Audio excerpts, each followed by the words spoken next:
Hello and welcome back to Football Now on a YouTube channel where we're going to be running you through the latest round of Premier League fixtures, the betting odds and giving our own predictions. I'm joined by Connor again. First of all, Connor, how are you doing? I'm doing very well, Brad. Thank you. Very well. Before we get into today's match, just want to say this is a new format we're going to be doing this week with 10 games this weekend. Instead of doing 10 individual little videos, going to do like one show, going through all the games, talking you through the odds and giving our predictions, like I said. Before we get into that, a few housekeeping. First of all, we did a video yesterday reacting to the VAR controversy in North London last weekend, around 47 minutes long. You can find that up here. We'll put a link to that video if you're interested in seeing our thoughts on that matter.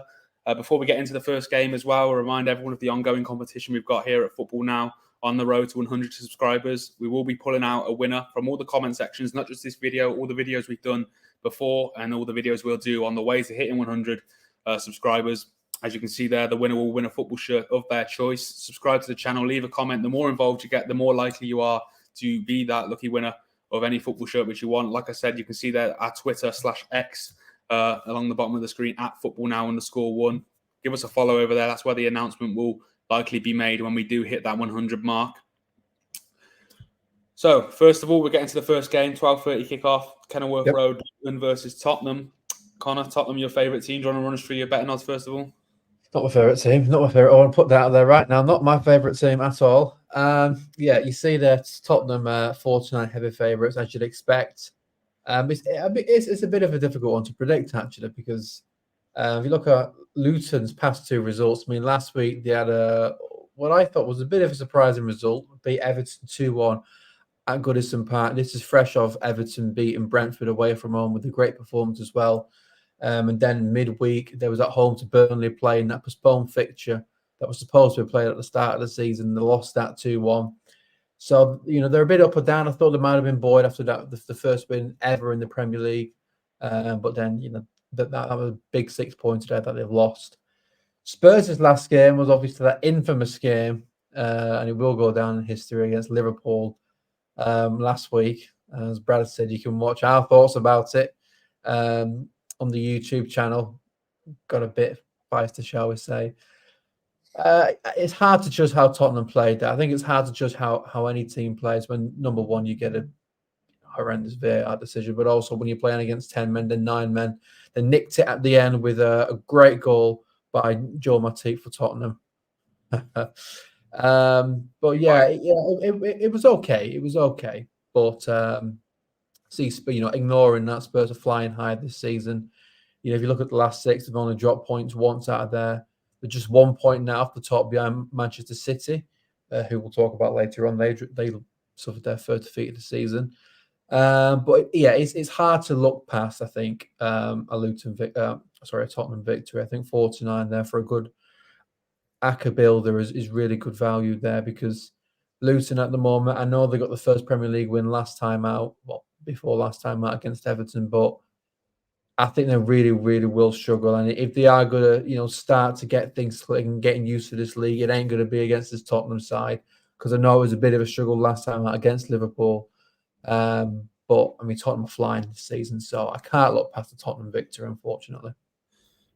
Yeah, with Luton, I think they'd have been gutted with the way it played out on Tuesday against Burnley. That would be in a game I'm sure they would have been targeting, back-to-back wins if they'd have got the job done there. And they get Burnley go 1-0 up, Luton get the equaliser, then Burnley run up the other end seconds later and retake the lead. It was a great goal, but yeah, like I said, that was a really important game there. 6 points. I know we're only in the start of October. I think the team, everyone was writing Bournemouth off with a couple of months left of the season last year, and they turned it around. But yeah, Luton, we've mentioned that home form time and time again. We don't sound like a broken record. You do fear for them. I think you fear for all three of those promoted sides. You can see there, they're currently outside of the bottom three. Yeah. At the moment, Luton, that's only on goal difference. Yeah, I think we said in the first week, Connor, that we think that will be the bottom 5 in some form, shape or form, in whatever order. It's not looking in great for Luton right now. I think one positive is that Carlton Morris has got a couple of goals this season. I think you always need a goal scorer if you're going to stay in the league. Adebayo as well got his first goal against Burnley last time out on Tuesday. So there are some positives. I'm looking at the injuries here. Potts, Lokonga, Osho, and Clark are out, I think, for Luton. When you talk about Tottenham, people, I think we spoke about this last week with Arsenal, almost gatekeeping when you're allowed to celebrate. I know, look, I'm a Liverpool fan. I didn't enjoy that game for as you can probably understand on what we said yesterday. But Tottenham, they scored a last-minute winner at home. They made their joint best start to a Premier League season, I think, ever. They've got a new manager. How can you begrudge them celebrating a last-minute winner, even if it was against 9 men?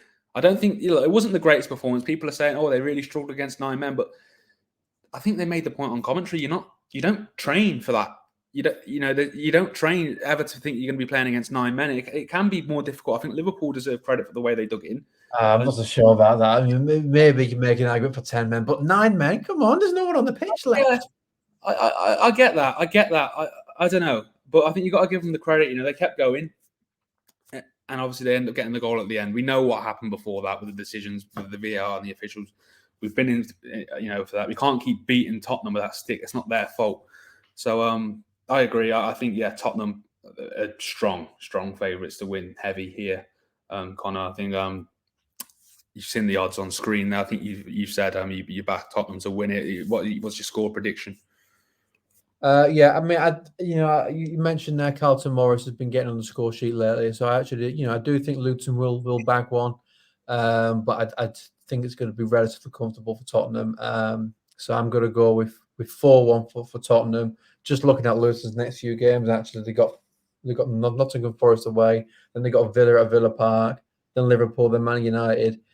So maybe they could do be getting something out of this really, because that's not looking good. But saying that, it's the Premier League, isn't it? There's no good fixtures, but yeah, they could do be getting something from me, but I don't think they will. I'm going to go with Tottenham 4-1. Yeah, I was going to go 4-1, but to make it more interesting, I'll go one more. I'll go 5-1 to Tottenham. I don't think I mentioned at the top of the screen, me and Connor have got our own head-to-head ongoing here for the last couple of weeks since we've been doing these videos. As you can see, I'm running away with it a bit now, but you all know. Early days. Connor could have a good weekend and pull it, back in a flash. So never say never. So yeah, Connor's going 4-1 for Tottenham. I'm going to go 5-1 for Luton. Our second game, 3 o'clock kickoffs now on Saturday at Turf Moor. You got Burnley versus Chelsea. Connor, you see the odds. So I think we're going to come on. Do you want to talk us through them? Yeah, well, I always thought that at one point Chelsea would click, and it was very hard not to see them click. Now I think it's a little bit too early to say that they have, but they've got back-to-back wins now. Chelsea, well, one of them was in the cup, granted, but it was against Brighton. Then they beat Fulham last time out away from home, 2 goals. Mudryk finally getting on the score sheet, so I think 7-10 is quite decent, to be fair. I mean, Burnley were good last time out. There was a lot of pressure going in that game against Luton away from home, because those sorts of games when you just come up will define your season against other sides that have just been promoted with you. So there's a lot of pressure there. Burnley, look at that. They need to start getting points on the board, and they need to start putting pressure on the teams around them, like Everton and Luton, who are above them. I think Wolves would have a little bit too much. I think Vincent Kompany will be looking at this game where it's probably the worst time in the season to play Chelsea so far, considering this is probably Chelsea's best last 2 games that they've played. But they've got to be confident that they can get something. But I think when you're getting 7-10 on Chelsea to win against a newly promoted side at this point in the season, where they are on a little bit of a high, I don't want to overdo it. I think that's pretty decent value, because that's going to whack your racker up quite a bit. And I think Chelsea, maybe this is the time where they do start to click. Nicholas Jackson didn't get on the score sheet last time out, but if he can start banging in the goals, if Mudryk can get a bit of confidence from that, because he is a quality player and he's shown that in the past. Sometimes it can just take a long time for a player to settle at a certain club. Yeah, I think Chelsea may have turned a corner. So I think it would be tough for Burnley, but a result's not out of the question. Yeah, I agree. I think there's massive few days for both sides, really. Earlier, obviously Monday, Chelsea beating Fulham away, like you say, and Burnley getting that win away to Luton. Huge moment for Vincent Kompany. I think he needed that. So I think if they'd have lost that, he'd have been, I think they already would have been in trouble about losing the job. I know it sounds harsh, but this is a harsh business. We've seen it before. Same with Chelsea, like you said. You said Mudrik's got on the score sheet, a massive moment for him. Broja, obviously coming back from a long-term injury, comes in and gets a goal as well.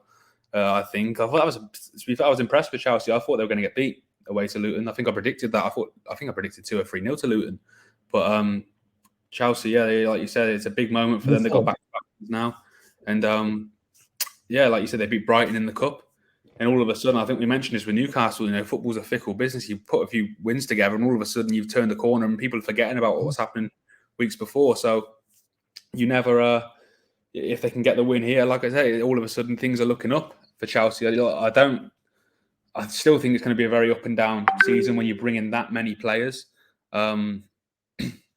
Like you said, I think you mentioned Mudryk, for example. He didn't exactly join in the most easiest of circumstances with what was going on with the new owners, and then you've had all these influx of players brought in since. You've had a couple of managers in there. It's hard, especially he's a young lad. The fee as well added on top of that.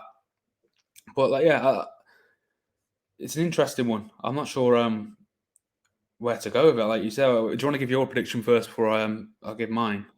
Yeah, I mean, what I will say before I give my prediction is that if you look at Burnley's next few fixtures, they've got Brentford, who aren't in the greatest form, and then they've got Bournemouth, and then they've got Crystal Palace at home. So, you're looking at this fixture, unlike maybe Luton, you're not thinking that it's a game where they must get points out of it, because that's a decent run of games, if there is a decent run of games in the Premier League. So there's not, that might help relieve a bit of pressure. Saying that, I am actually, I think maybe for the first time this season, going to edge with a Chelsea victory. I don't think it's going to be showered with goals. I'm going to go with Chelsea to nick it 1-0. You've mentioned Burnley's next round of fixtures. Have you seen Chelsea's? They've got Arsenal at home, they've got Brentford at home, Blackburn in the cup, Tottenham away, City at home, Newcastle away, Brighton at home, United away. So, so I think Pochettino will be targeting this, thinking we could do getting a win here as well. I'm not sure they will. I'm going to go for a 1-1 draw. Just got a feeling that I just think the way it's going to be with Chelsea this season, I just think it's going to be up and down with that many players brought in. Pochettino still trying to work out his best 11, all of the injuries they've got as well. I'm going to go for a 1-1 draw. Just looking at Burnley's injuries, they've got a few players out as well. Goodmanson, Redmond, Obafemi. But 1-1 draw at Turf Moor. I think it's going to be my prediction. We see how they get on there. The next game is Everton at home to Bournemouth at Goodison Park. We thought Everton might have turned the corner, massive win away at Brentford, only to then go and get beat at home to Luton. I'd be lying if I said I didn't see it coming. I think that's just typical Everton. I can see a similar thing happening this weekend as well with Bournemouth. Do you want to talk us through the odds first of all, Connor? Yeah, well, I mean, this was a huge game for Everton last season, wasn't it? It was. I remember watching it. I was in Blackpool at the time, and shout out Blackpool. And it was the final day of the season, and Everton had to win the game, I think, to survive in the Premier League. And Abdoulaye Doucouré with a bit of a rocket right into the top corner to beat Bournemouth, and they were hanging on as well. It's a hard one to predict, actually, because you look at those, I'm thinking Everton at home evens is, it's okay, but it's just so up and down. It's impossible to predict. I mean, we mentioned now that bottom 5, we wouldn't really expect to change too much as it is in water. I think Bournemouth have been unlucky actually with the results, because the thing with the performances that they've had, maybe those draws could have been wins, and maybe those losses could have been draws. Whereas Everton, like you mentioned, you see them in 16th place because of that win against Brentford. Not just a great win, but a great performance as well away at the GTEC Stadium. And then they lost to Luton at Goodison Park, which, to be honest, I think when you look at that game, they created so many chances but just couldn't put the ball in the back of the net, which, to be honest, sums Everton up. I think especially the sort of first couple of games of the season, Everton were creating quite a few chances but weren't putting the ball in the back of the net. So that can't continue. You mentioned when you were talking about Luton that if you're going to stay in this league, you do need a goal scorer. Bournemouth last time out was probably their worst performance, to be fair, of the season. Difficult game against Arsenal, but Arsenal routed them 4-0 at the Vitality. So they're not riding a wave at the moment. That would have been a difficult pill to swallow. I know it's Arsenal, but you don't want to lose 4-0 on your home patch. Saying that, I think with these two teams in such a difficult situation and really struggling to score goals and put points on the board, I think you can look at a stalemate, which I don't think either team would be happy about, to be honest. But I think they'll take it because there's so much pressure. I think the message from the manager is just whatever you do, don't lose this game because it's vital. I'm just going to look at Everton's next few fixtures now. They've got, after this game, they've got the Merseyside derby away at Anfield, and then they've got West Ham at the London Stadium, and they've got Brighton. We know how well Brighton are doing. So, yeah, I think it's going to be one of these games where they really could do with 3 points because you don't know how often those 3 points will come around. I mean, losing to Luton, that would have been a real kick in the teeth. If Sean Dyche had got 3 points there, that would have helped relieve so much pressure. Whereas if you look at Bournemouth's next few games, it's a bit of a different story because they've got Wolves, who I think they're 14th, 15th, I think they are, Wolves. So, they're down there. So Wolves at home. Then they've got Burnley at home as well, who have just come up. I mean, fair enough. Then they got Man City, Newcastle away, but then they got Sheffield. So, it's okay from Bournemouth that perspective. So if they can start sort of that run of fixtures by getting something here and then get sort of out of those 3 games, including these, maybe 6 points, that'll be a real springboard. But Everton will make it tough for them. But yeah, it's hard to see where the goals are coming from both teams at the moment. Yeah, I think the positive from Everton is Calvert-Lewin scored a few in the last couple of weeks, but with him, it's just keeping him fit. And you can't help but feel sorry for him because we had it with Daniel Sturridge. I think you had it with Jack Wilshere. You can see it. You just feel like they're always just waiting. You're waiting for an injury to happen again. You've mentioned there the fixtures with Bournemouth. I think it's a pivotal couple of weeks for Bournemouth. Like you said, I think if they get a sizable chunk of points out of those next few games, I think all of a sudden, they're looking in a real healthy position. But alternatively, if they don't get these next couple of weeks right, they could find themselves dragged into it down there. So it's an interesting couple of weeks coming up. I thought Luton would do on last week, and I think Bournemouth are going to do on this week. I'm going to go 2-1 Bournemouth. I just can't see with Everton. They seemed, I don't know. Everton fans know a lot more than me. Obviously, they watch them a lot more. But I always feel with Everton, I fancy them more away from home, and I can't really put my finger on it. Why? I don't know if it's that the frustration that's in that crowd. I'm not blaming the fans at all because they're well within their right to be, upset with how things have turned out over the last couple of years. I just feel like we saw it with Brentford. I don't know if they seem to play with more freedom at home, the pressure of playing in front of that crowd. And I'm not blaming the crowd at all, like I said, because they're well within their right to be angry with not just on the pitch, but how the club's been run off it as well. Yeah, I'm going to go 2-1 Bournemouth. I can see them pulling it off. I'm going to try and get in the good books of Everton fans here. I think they'll be really disappointed actually with what happened, not losing. I think they'll count themselves a little bit unlucky by not scoring a couple of more goals than they did. I think they will get on the score sheet here. I think it's going to be 2-0 Everton. I'm going to go for. So completely. What did you say? Sorry, 2-1 Bournemouth. I went, yeah. 2-1 Bournemouth. Yeah, I'm going to go with 2-0 Everton. I think, and I think if either team can win, if either of us are correct, that's going to be huge. 3 points for either of those teams there. Yeah. Moving on to our next game, 3:00 on Saturday at Craven Cottage. We've got Fulham versus Sheffield United. Fulham last time out drawing 0-0 with Crystal Palace in the league anyway. No, they lost 2-0 to Chelsea, didn't they? Of course. And before that was yes. Yeah, and then it was the 0-0 with Palace. Sorry, forgive me there. Sheffield United sitting rock bottom of the table, losing 2-0 away to West Ham last time out. Obviously, we know what happened the week before that, an absolute hammering at the hands of Newcastle, losing 8-0 at home in front of your home fans as well. You can see the odds there now on the bottom. Connor, do you want to talk us through those first of all? Yeah, I think you're getting pretty good value there, 4-6 with Fulham at home. I mean, not in too bad form. I mean, Luton at home was only 1-0. Crystal Palace, a point at Sellers Park is not bad, and then to beat Norwich in the cup. Yes, they lost to Chelsea, but 13th there is, I think is about where you'd expect to see. I mean, they've lost the star man Alexander Mitrovic. He's in Saudi Arabia now, so I don't really see Fulham dropping too much behind now. Really, I think 14th is the lowest that they'll go, but I don't think I think they'll do well to break into the top half. So, yeah, I expect Fulham to be in that position at the table. Whereas Sheffield, they're absolutely rock bottom. You mentioned that Newcastle game there. Goal difference is taking an absolute hammer in there. They shipped 19 goals because of that. The problem is they've only scored 5 goals as well.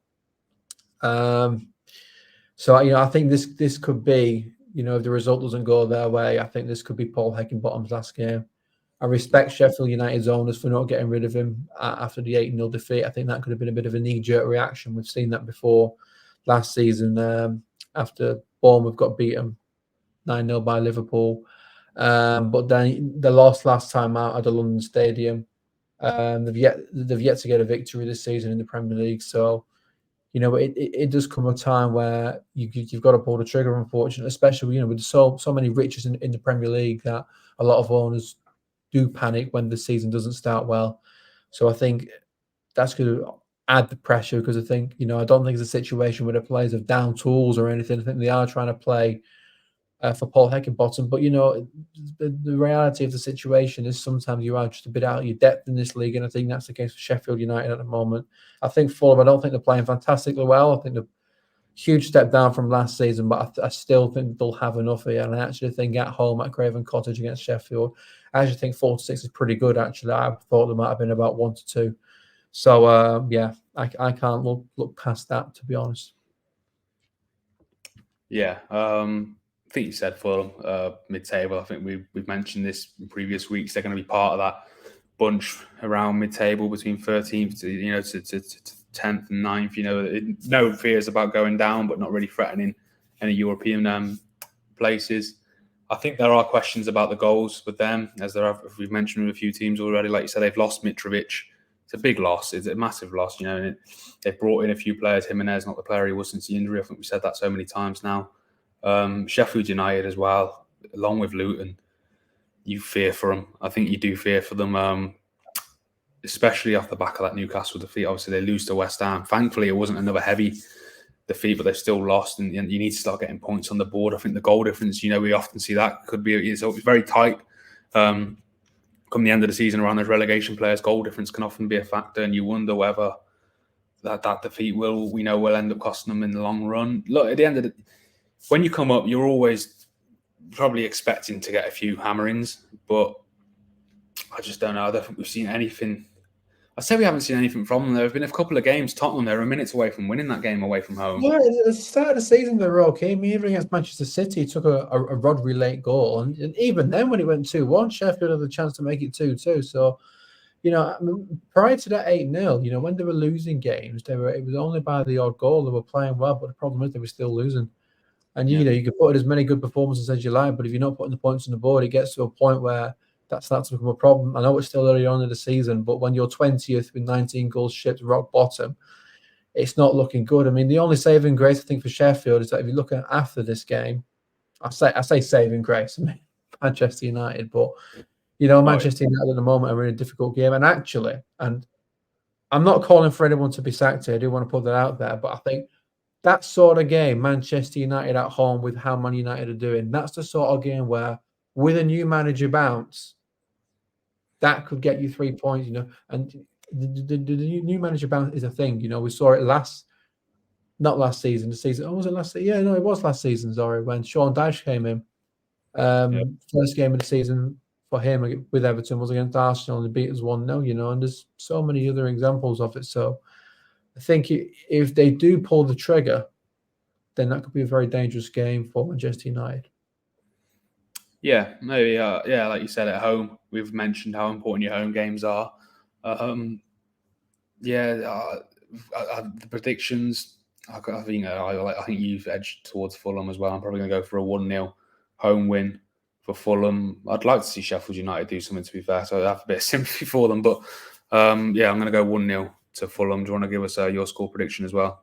Yeah, I think this game will go up pretty similar way to how it did at the London Stadium for Sheffield. So I'm going to go with the same scoreline. I'm going to go with 2-0 for Fulham. Okay. On to our next game. I think it's the final 3 o'clock. It's Saturday. It's Old Trafford. Manchester United versus Brentford. Man United entering this game off the back of a 3-2 defeat to Galatasaray at home in the Champions League group stage midweek, losing at home as well to Crystal Palace in the league last weekend, 1-0. I remember growing up, Old Trafford used to be a fortress, but I think every team that goes there right now is fancying their chances big time, and I don't think that's going to be any different. I think we've all said last week, actually, that we know Crystal Palace lost 3-0 to United in the Cup, but we both said that it would be a totally different game, and it was. Yeah. Do you want to talk through the odds first of all before we give our predictions and dive into it a bit more deeper? Yeah, I mean, you are getting nearly evens there for Manchester United to beat Brentford at home. And normally, years gone by, you'd say nearly evens. Man United against anyone at Old Trafford is good, but you can't back them at the moment. You can't back them against any team in any competition. I mean, look at that, the 10th. Manchester United are 10th. And this is after 7 games played, and we're getting to the point where it's a decent sample size now. I mean, Brentford will be disappointed actually with their season. 14th place, 7 points. I mean, Thomas Frank has done a fabulous job since coming up to the Premier League. But the performances haven't been there. They're getting used to life without Ivan Toney. Or they're saying that January time will come around quicker than what you'd think, actually. So, he could be back if he stays at Brentford, he could be back in the fold, banging in the goals. But I think at the start of the season, I think Vissa and then Bwepo would be doing well to replace those goals. But I think now they're struggling without him. But saying that, I think they will fancy it here, and I think they will throw everything in the kitchen sink at Manchester United, because this is the time to get at Manchester United. You mentioned how poor they've been, back-to-back defeats. Prior to that Champions League game, I don't think Galatasaray had ever won a game on English soil in 100 and something years. Well, that changed, and Manchester United hadn't lost their opening 2 Champions League games ever. Well, that's changed as well. It's just an absolute disaster, isn't it, at the moment? I mean, I'm just looking at their Old Trafford form. Manchester United lost 3 of the last 4 in Old Trafford. The only victory was that 3-0 victory against Crystal Palace in the Cup. So, if Manchester United aren't winning games at Old Trafford, then why are they picking up the points? I get the feeling, and I've mentioned it before. I think I may have mentioned it yesterday. I can't remember, but I've got a feeling that Erik ten Hag, he just don't want to be there anymore. I think his ego's too big. I'm not getting the feeling from him that he wants to be there. I think there's just too many issues. It's just an absolute mess.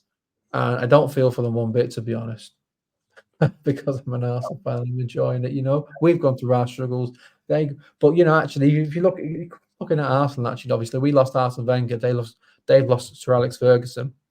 We both had to go through a rebuild. Manchester United have just not progressed at all since losing Sir Alex Ferguson. I mean, I understand it's not just Erik ten Hag's fault. There's things going on up above them, or things not going on up above them, which maybe that there should be. But Erik ten Hag's, I think, got to take responsibility. This whole Jadon Sancho thing is getting absolutely ridiculous, just sorted out. I think even Erik ten Hag has got to swallow his pride and just say, listen, we both shouldn't have said what we should have said, maybe mutually, take the blame and then just crack on with it, because it's not helping the team. I really can't see. Well, I'm not saying that I can't see Man United getting a win, but I'm certainly not going to put any money on them whatsoever. I'm looking at Manchester United's next fixtures. We mentioned that they've got Sheffield next away from home. Don't have any faith in that. And then they've got Manchester City at Old Trafford. Generally do okay against City, to be fair, but Manchester City are just so good, aren't they? And then they've got Newcastle in the Cup. So yeah, things have to change. But the thing is, who do you bring in? In terms of a manager, if Ten Hag does go, and I think he's the second favourite actually of the Heckingbottom to get sacked. Who do you bring in? There's no. The problem teams through managers nowadays so quickly. I think the problems are above him as well. And I mentioned his ego. I think you needed a big ego to go in there and try and get control of that situation. But I just don't agree with the way the Sancho things played out. If there were issues with him training, I just don't know why you make that public, because I don't know. I think it just piles more pressure on the club and on the squad. I think it's so far gone now with Sancho that if he was to buckle and say, fine, you can come back and train, it almost looks like a loss. And I don't know if he can afford to. Mentally, he would have already checked out. So I think if he does come back in, you need that good feeling around the club, and it's just not going to be there. It's just going to be frosty. It's just going to be tense. I think it's just been handled absolutely terribly. What was wrong? If this was Arsene Wenger, if this was Alex Ferguson, someone like that, he'd have called him in the office and said, listen, you better pull your finger out because I'm not happy. Now, I ain't going to tell those press out there, but you better pull your finger out or you're gone. Keep it internal. And, I think when you publicly throw someone under the bus, especially if that player don't feel like that, he's got the right to defend himself. I understand that a manager does need to have a bit of an ego to sort things out, but I think there are levels to it. And I think he's just, especially this might rile a few people. What's Ten Hag done? He's a manager. He's not won that much. I don't think he deserves to have the Seagull. To be honest with you, he's not that experienced. He's not won that much. Congratulations on winning a few Dutch leagues. His first season, I think he did well to get top 4 in a trophy. I think that you couldn't ask much more of him. It's just this season, the wheels have come off.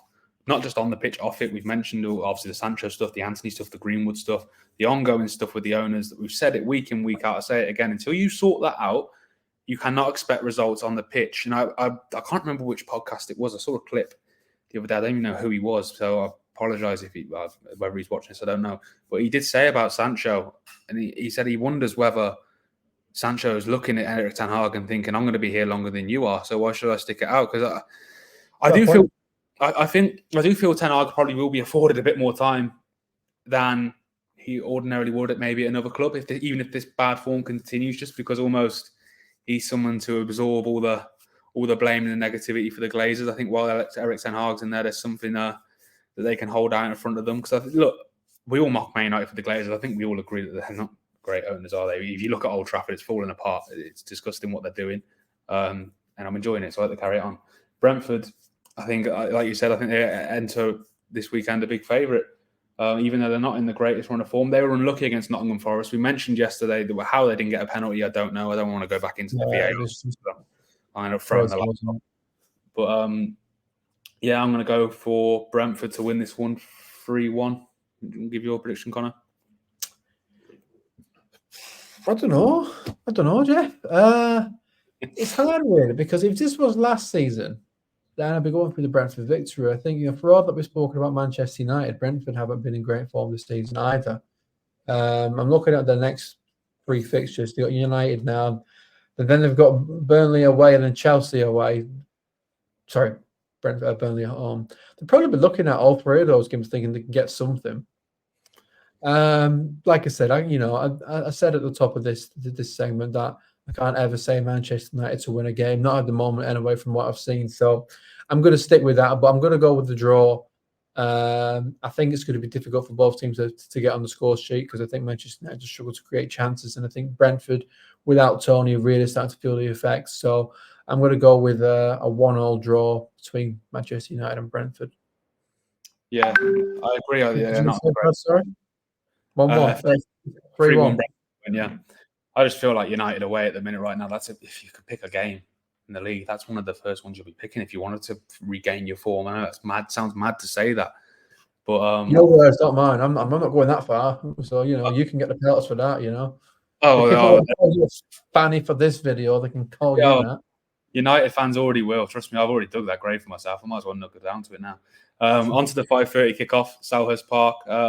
Crystal Palace versus Nottingham Forest. Palace, as we've just mentioned there, enter this weekend on the back of a 1-0 away win at Old Trafford. Nottingham Forest drawing at home to Brentford 1-1 on the Sunday. Do you want to talk us through the odds first of all, Connor, before we go into it more deeper? Yeah, I think Roy Hodgson's having a sneakily good season, to be honest. He's in 9th place. Not to be fair, Nottingham Forest are doing okay as well. 12th position, which, we've not even mentioned them in a relegation battle this season, whereas last season they only just survived. So Steve Cooper's doing an amazing job. But, Roy Hodgson is doing absolutely fantastic. 104 years old as well. He's got so much experience. Won the last time out as well against Manchester United. And to do that, to actually come back when you've just lost at that place 3-0 in the cup, and to that's where the experience shows. To get through to your squad, to actually just get that result out of your mind, and to go there and win 1-0, fantastic from Roy Hodgson. 5-4 there against Nottingham Forest. I think it's okay actually, because I think Nottingham Forest, I think when you think of Forest, you think of the City Ground. That's where they're going to be picking up those points. That is a huge. Well, it is the reason, isn't it, why they stayed up last season. Nottingham Forest have only picked up 3 points away from home this season. To be fair, Crystal Palace have only picked up 4 points at Selhurst Park. So I think it's going to be a tough game. I think you've got two managers who are going to look to keep it tight. Two managers who aren't going to be, going crazy committing. But I'm just looking at the injury list now for Crystal Palace. Eze's out and Henderson's out still, which two big losses for them. I mean, Eze is just an absolute fantastic player. They'll do well to keep hold of him moving forward because he's fantastic. Looking in the forwards, Lise's still out long term. Edouard as well. He's a bit of a doubt. So, if he's out as well, you're really dependent on Jordan Ayew, who I think has been quite good this season, but he needs some support.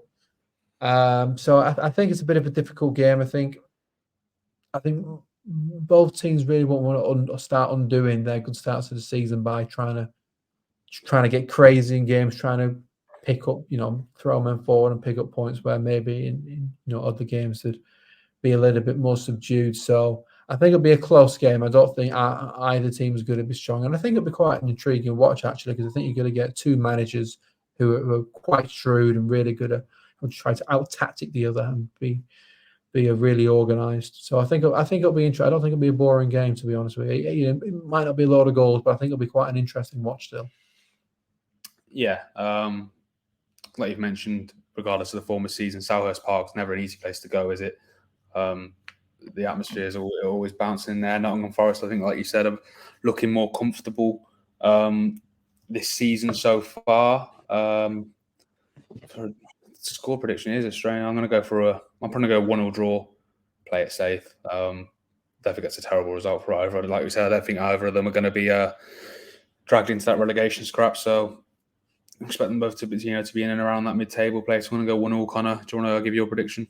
Yeah, I'm also going to go down the middle there with the draw, but I'm going to go 0-0. I just think I think both teams are going to be thinking, let's just keep it really tight. I think with those injuries that Crystal Palace have got, I think it's going to be difficult for them to start, even if they do create chances to get someone to put the ball in the back of the net. And I think Nottingham Forest, away from home, they really will just be trying to be tight. I think, next game for them, for example, they've got Luton at home. I think that's where we're going to see Nottingham Forest really come out of their shell. I think they're just so comfortable at the City Ground. I think that's where they're going to perform. But I think here, I think both teams will be quite cautious. So I'm going to go with 0-0 and just get an extra point on the side in two good seasons already. Yeah. We'll move on to the Sunday games now. Down onto the south coast in Brighton. They take on Liverpool at home. First of all, Brighton, we knew the game against Villa would be tough to call. I didn't think Villa would be running away with it the way they did. 6-1. Crazy, isn't it? As well. I put him in my FPL, and then I had to use a free hit because a lot of my guys were down, so I put him in, and I took him out, and then bam, Patrick. I know. I think he got a hat-trick early in the season against Hibernian as well. He got the winner away to Chelsea a couple of weeks ago. Back in his form. I think he's been recalled to the England squad, I think, today as well by Gareth Southgate. Brighton, I think we all enjoy watching Brighton, but you look at their last 4 games in all competitions, they've lost 3 of them. They've lost, to AEK in the Europa League, obviously beating Bournemouth 3-1 at home, then losing 1-0 away to Chelsea in the Cup, and getting battered away to Villa. You look at Liverpool, we've spoken at length about last weekend. They lose 2-1 to Tottenham. That's all I'm saying on it. I just don't want to go into it anymore. First defeat of the season. They won all their other games besides their opening day 1-0 draw with Chelsea. I will say something actually on the Tottenham game. I think that there's a lot of talk. Obviously, Liverpool were in good form heading into that Tottenham game. And I think there were still questions whether they were back at that level where they could compete with Man City. I've got to say, on the back of that Tottenham game, I'm probably now more convinced than ever before that they are. What we showed, honestly, listen, what we showed with 9 men, the grit to stick it in, the togetherness. What I liked about Liverpool when they were their best, they were boisterous, and they almost, and they would go at it. And you could see just the body language of those players. They looked angry on the pitch, and we lacked that last season. Whenever there was, we went behind last season, we almost like we were feeling sorry for ourselves, looking around, pointing fingers, etc. Against Tottenham, we really dug in, and it was a cruel way to lose that game in the end for Joel Matip, like you say, who was an absolute great finish to hand Tottenham that win. But I think even like we spoke yesterday about how disliked Liverpool are, even the staunchest Liverpool haters online were giving praise to how they dug in there with 9 men. A lot of the decisions went against them. It's a big game, I think, now because Liverpool, I'm sure they'll want to right that wrong after what happened last week. And Connor's grinning. What are you grinning at? And Brighton, obviously, I know the bollocks here, but yeah. And Brighton want to they want to respond themselves, won't they? After their defeat at Villa Park. Do you want to go? Have we talked through the odds? We haven't talked through the odds yet, have we? No, you just ranted, to be honest. Yeah. I think Liverpool have done okay. I think they've been getting away with it a little bit this season. I mean, they're 4th place there, but 2 points behind Manchester City. I don't think they're in a position to compete with Manchester City. I just think they're so good. I think Liverpool still need a little bit more. I think Brighton. I think that defeat, that 6-1 hammering against Aston Villa, I'm willing to put that to one side. I think think back to the start of the season, Aston Villa lost to Newcastle 5-1, and I said at the time, let's just put that to one side. It was probably a one-off. So I'm willing to put this down at the moment as a one-off for Brighton. They're the league highest goal scorers. They've scored 19 goals. And what I like about that 19 goals is that there's not one game. It's not like in Newcastle where they scored 8 in one game. Just every game, it's like 3-4 goals. Every game they seem to be getting quite a lot of goals. So to consistently keep putting them in the net, because that's what Brighton have lacked actually the past few years when they have been doing well. I think what will concern them is the 14 goal shift. Yes, 6 of them was last game, but they will score this game. Absolutely, they will score this game because Liverpool, even though they have done okay, well, they've done more than that. They've done well this season, but they are still conceding in pretty much every single game that they're playing, which will be a concern for Jurgen Klopp. And I think when you are conceding, the last place you want to go to is the Amex and face the Zerbi ball. So I do think Brighton will score, and I think they'll score quite a couple actually. So I'm going to back Brighton actually to bounce back from that Liverpool. I think Brighton is still going to be looking at the top 4. I think when they're looking at the teams in and around them, I think Brighton are going to be thinking, there's not too many teams that are better than us at the moment. So yeah, I think it's going to be hard for Liverpool, to be honest with you, not to be distracted by what's happened. There's been so much talk. There's a lot of the media's been about that. It's difficult not to talk about that. I think they're playing tonight as well. I think both teams are playing tonight, aren't they? Yeah. In Europe, so there might be a little bit of a hangover from that. But yeah, I think over 2-1 Brighton at home. You know what? Even if that, apart from Manchester City, that is good value against any team. So I think that is the value there. I think 6-5 away at Brighton is not good for anyone. And to be fair, actually, if that was Manchester City, I'd probably stay away from that as well. So yeah, I think there'll be a lot of goals in this game. I think both teams will score, but I'm going to go with quite a lot of goals in this. I'm going to go with Brighton 4, Liverpool 2. That's a strange one. When I say compete, by the way, I'm not saying they're going to go out and win it, but I think out of the best of the rest, I think it'll be Liverpool and Arsenal chasing. And I don't think it'll be a chase for the top 4 come the final games of the season. I think Liverpool will have that wrapped up, is what I meant by that. But I think the Europa League, I think, will be a factor as well. I don't think this Thursday, Sunday thing's a great thing for everyone, but like you say, both teams will have that tonight. Brighton 4, Liverpool 2. That's scandalous. I'm going to go for a 2-1 away win. A 2-1 Liverpool 19 win. goals this season, whatever it is. What was it? Yeah, 19 goals. Scandalous. I'm going to go 2-1 Liverpool win, and I'm going to continue my streak on the head-to-head predictions, I think. Liverpool aren't winning this. That's my guarantee. That is my guarantee of the weekend. Liverpool will not win this game. There will be a lot of goals and they will not win this game. It could be 3-3. It could be 4-4. It will not be any victory for Liverpool. I'm sure of that. Clip it. Save it for next week. It, but I don't care, mate. Clip it. Liverpool. Chris, get a short out on this, please. I want a short out onto the channel. On to the next. Also at 2:00 in London Stadium. West Ham taking on Newcastle. West Ham are also playing tonight, I think. in Europe. We saw what Newcastle did last night. Return to the Champions League after over 2 decades out, beating PSG 4-1 at home. Dan Burn on score sheet. Yeah, and Sean Longstaff as well. Only a couple of weeks ago, Connor, we were talking about a potential, some serious problems at Newcastle. And now if you look at the result, like I said, 4-1 PSG, beating Burnley 2-0 at home, beating Man City in the Cup. Obviously, the 8-0 win at Sheffield United, 0-0 draw against AC Milan, and obviously a 1-0 win at Brentford. They haven't lost since their 3-1 defeat to Brighton at the start of last month now, start of September. So they're really riding the crest of a wave. I'm looking at the West Ham's fixtures as well. They've won their last 2, obviously beating Sheffield United and Lincoln in the Cup, losing away to Liverpool. They had chances in that game though, and they also had a win in their first game in the Europa League. Do you want to talk us through the odds first of all before we get into it in more depth? Yeah, I think that the bookmakers are trying to tempt people in there. 23-20 actually looks pretty good value for Newcastle, but I think with everything that's been going on this season, Manchester City suffering their first loss, Brighton, Aston Villa have been great. Obviously, Tottenham and Liverpool. I think so many stories have been in the Premier League already that West Ham are going under the radar a little bit. And I've been mentioning it every week. Look at where West Ham were in the league last season. The vast majority of the Premier League season, they were fighting relegation, and now they're up to 7th there. If you look at those 2 red dots there, that's Manchester City, and the other one is Liverpool. Apart from that, it's win, win, win, win. So, they're sneakily good. I mean, I think what will concern them a little bit is 10 goals conceded. Probably will want to tighten up at the back a little bit. But yeah, I think when you look at West Ham, they've lost their big money signing.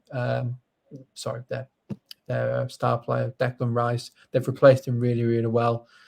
So unbelievably, we gave Newcastle the big build up. Well, West Ham are ahead of Newcastle, aren't they? A point more on the board. So I mean, he could say the form lies with Newcastle there. They've won the last 3 Premier League games. But like I said, those 2 defeats to West Ham were Manchester City and Liverpool. So how much can you really read into that? So I think the bookmakers are trying to tempt people in there to a Newcastle victory, but that's not what I'm looking at. I'm looking at that 14-5 in the middle because I think that David Moyes is so experienced. I don't think there's going to be any hangover from Europe from West Ham. I know they're playing a day later than what Newcastle have because they played PSG yesterday, but I don't think there'll be any hangover. But I kind of expect a bit of a hangover, to be honest, from Newcastle the PSG game. I mean, that obviously was. They probably felt that was one of their biggest games, maybe in about 20 years. They're playing one of the European heavyweights at St. James's Park. I'm sure the fans will have a headache for about a week. And I'm sure the players would have put so much into that, not just in the build-up, but in the actual match as well. Yeah.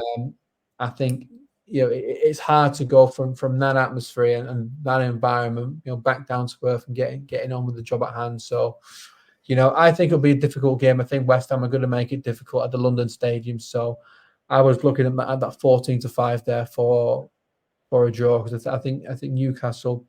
I think if they do win it, then they'll pinch it. It's not going to be easy. David Moyes is a very experienced manager, and he'll know the game. He'll know what Newcastle have been through in the middle of the week. So, I think West Ham have got a perfect manager to be able to manage the situation and to make sure that West Ham can really use it to their advantage.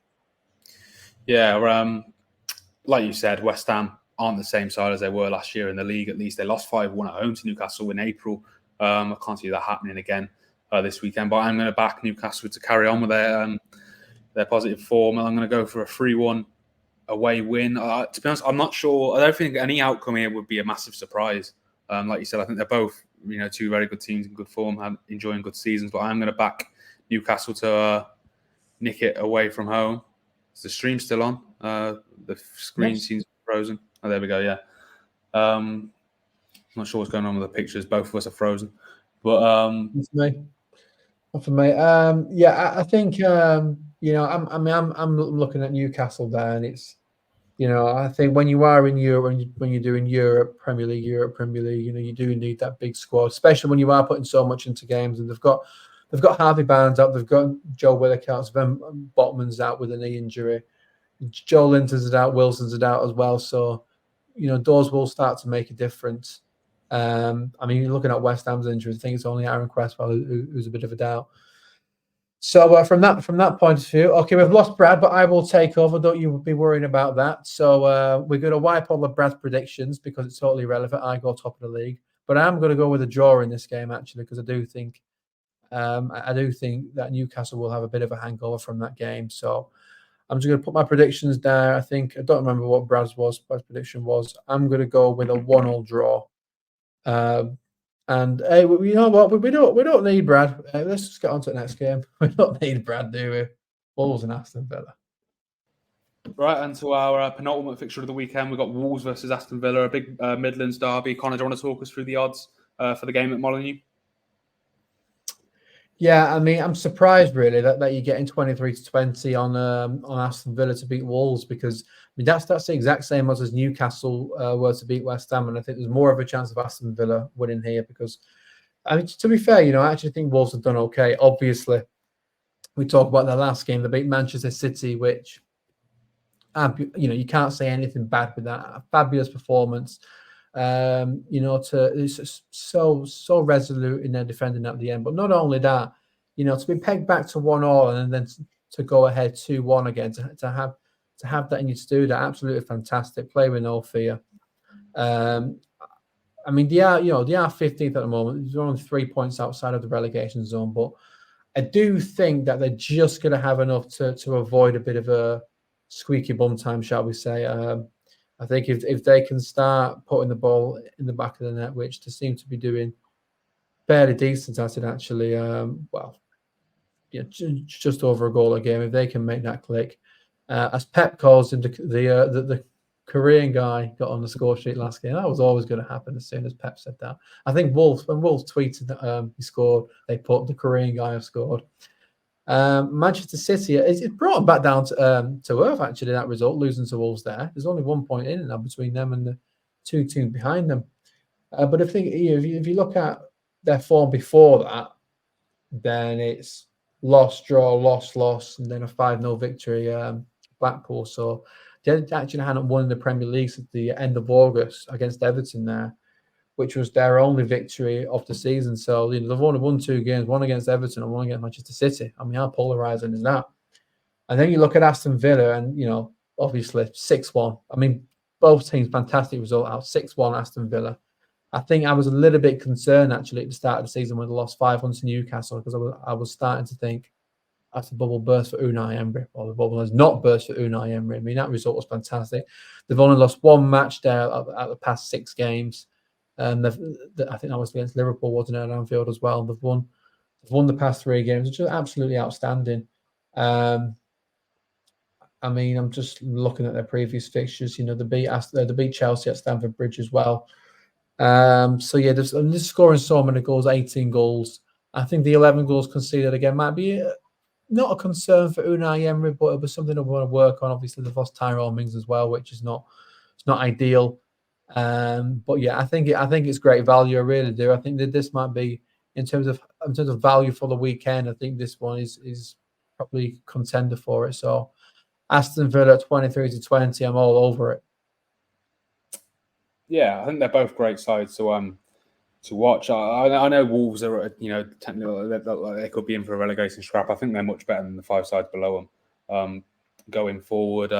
Hwang, like you said, the Korean guy, as Pep called him, getting another goal. He's been on the score sheet early on in the season. Neto as well, providing the assist. I think Kuna got an assist at the weekend against City. And look, like I said, I think they're a better side than their results suggest, Wolves. That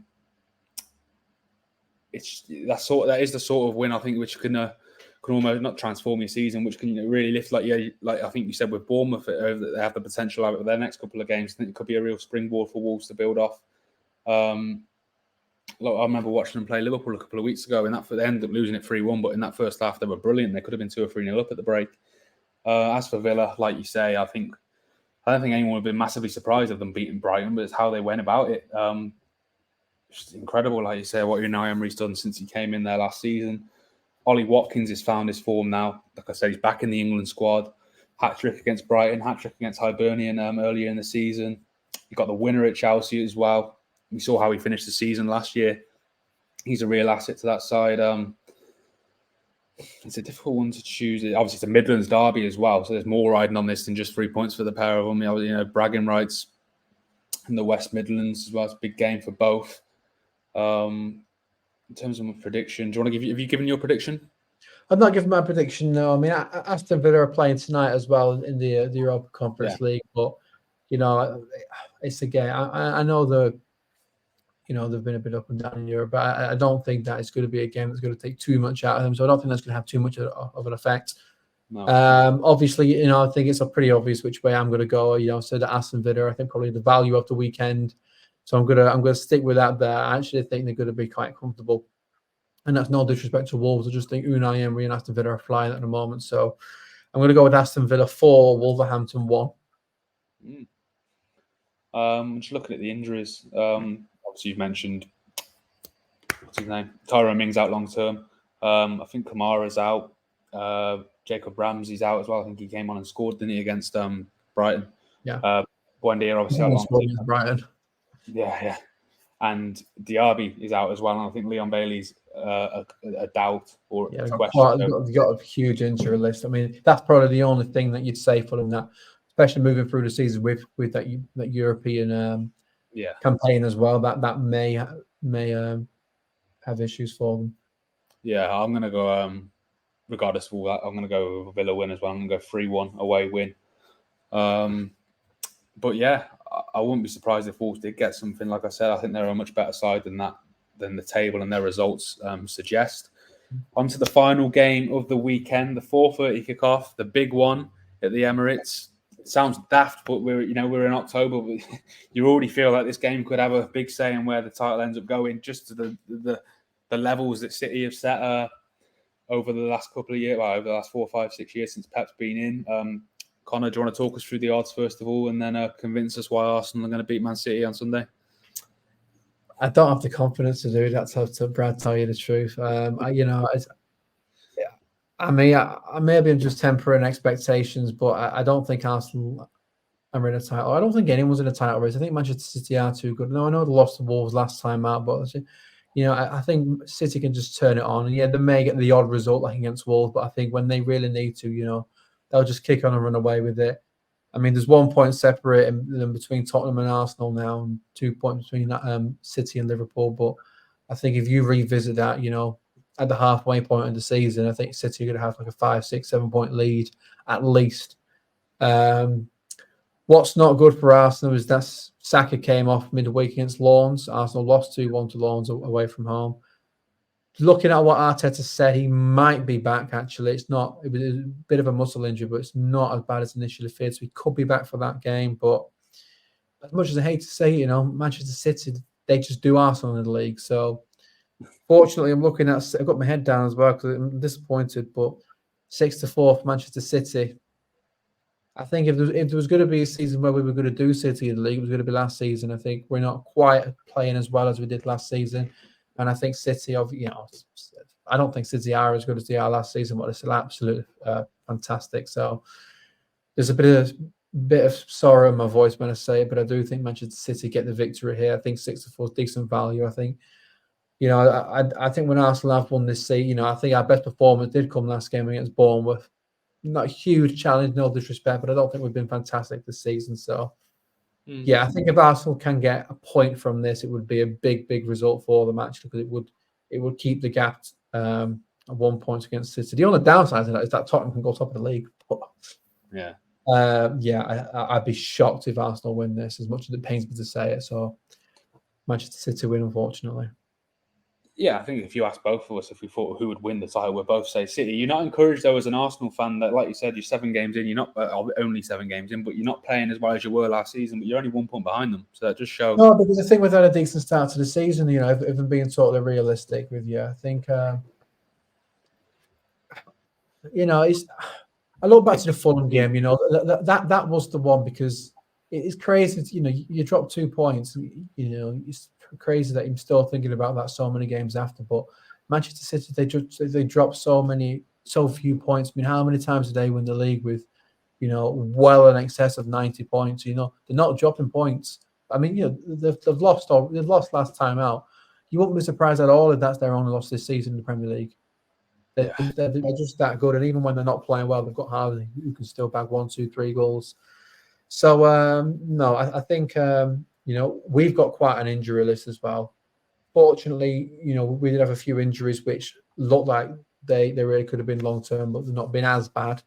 But yeah, I think if Saka does play, he's not going to be 100%, and he's one of our key players. So I think maybe we win this game 1 in 10 times. I think it's as little as that. So, if we win this game, that would be massive. I would start to believe again, because it could change the season. But I mean, we weren't good against Lens. I think against Lens it weren't one. I mean, to be fair, Lens are a good team. They only finished 1 point behind PSG last season, but it weren't one of those games where we absolutely, battered them and then they hit us on the counter attack. It was a good performance from Lens, and it weren't great from us. So, yeah, that's why I'm a little bit pessimistic, shall we say? Yeah, I think ordinarily, you'd be buoyed, but if you were facing a team which have lost their last 2 games, but I think with this City side, it might be the worst time to play them because you know what they're like. They're ruthless, and I'm sure that Pep and everyone in that dressing room will be wanting to come out on Sunday and make a statement. Yeah, he'll get them up for this game. He'll get them up for Arsenal because they're just always right. And I think there's some teams in the Premier League where you just have their numbers, and I think Arsenal have City's number in the FA Cup, but unfortunately in the Premier League, Manchester City have Arsenal's number. They just always seem to do us. But I'm saying that, looking at City's next few games, actually, we could get something here. Then they've got Brighton, then they've got Manchester United at Old Trafford. United generally do quite well actually against City, so can start to get a bit difficult. So, Pep might start losing his hair very much if he started dropping points there, looking at those fixtures. But yeah, if Arteta can pull one out of the bag, that would be massive. But I'm not the most optimistic football fan sitting here. Yeah, I think living in the shop in this Man City side. I think one player for them who's been outstanding this season is Julian Alvarez. It's just incredible. Obviously, they've missed De Bruyne through injury, and he's slotted straight in there, and he's sensational. He's got a great goal against Wolves. I mean, even yesterday against Red Bull Leipzig, 88th minute, it was 1-1. Alvarez comes on, bam, scores, and end up winning 3-1. I mean, when you've not got when you've got Haaland, if he doesn't bag, then you've got Alvarez who can come on and score. It's just why does City keep finding these players? It's just fun. Every single transfer they bring in works. It clicks. They're just fantastic. We mentioned how United on and off the pitch are in a mess. Well, flip that for the other side of Manchester City. On, off the pitch, they're a well-oiled, emphasis on the oil, machine. I knew that was coming. I think Doku got another goal as well, didn't he, last night? He seems to be another one that's came in and started straight in. Having said that, Connor, do you want to give you a prediction, score prediction? Be interesting to see what you say here. Yeah, I'm going to go with 6-0 Arsenal. I kind of want to say Arsenal win, but I'm so far behind in our prediction league that I can't really be messing about like that. Balls to it. Arsenal 2-1. Okay, I'm going to go. No confidence whatsoever. I'm going to go 3-1 City win. A draw would be great from a Liverpool perspective, but yeah, I'm going to go 3-1 City win. We'll see. As you can see, that concludes all our previews for all the games. We have got our own head-to-head predictor there. You can see I'm ahead right now, but it only takes 1 or 2 bad weeks for Connor to catch up. Let us know your own predictions in this video and all the videos we've done prior. And like I said, all the videos we will do on the way to 100 subscribers. One lucky winner will be pulled out of the comments to win a football shirt of their choice. You've got to subscribe to the channel as well. That's obviously a key part. And follow us on Twitter as well at footballnow_1. That's where the announcement will be made. We'll be back next week to see how we've got on with our predictions. We'll come back so I can gloat in Connor's face when Liverpool get a win at the Amex. And no, it's not going to happen. I've already said it's not going to happen. It ain't going to happen. Oh, well, we've seen how your predictions have gone this season, so I'm confident. We'll see you next week for the latest round of fixtures.